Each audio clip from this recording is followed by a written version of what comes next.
Pemba ni kivutio kikubwa sana cha utalii, kina vivutio vingi sana vya utalii. Lakini leo ujenzi wa bandari hii na mazingira mazuri ya hili jengo la kisasa tunaloliweka la msingi leo yatafanya mameli makubwa ya kitalii yatakapokuja hapa Pemba yaweze kurudi kuja siku nyingine, waambizane, kwa sababu mazingira sasa ni rafiki na yanaruhusu. Kweli sio kweli jamani? Kwa tunafungua sekta ya utalii vile vile, uwekezaji.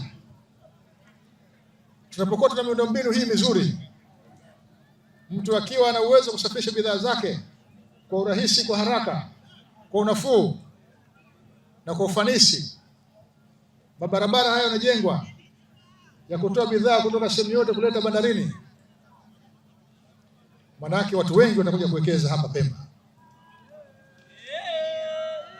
na wameshaanza kuja kuwekeza. Na taarifa kwamba kuna uwekezaji wa hoteli kubwa sana Afrika inajengwa hapa Pemba.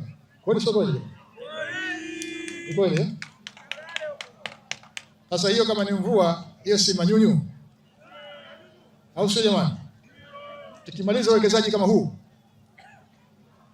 maana tutegemee uwekezaji kubwa sana ambao unakwenda kutoa tafsiri ya nini? Tafsiri ya maisha yatakayokuwa bora zaidi kwa wananchi wa Pemba na Zanzibar kwa ujumla.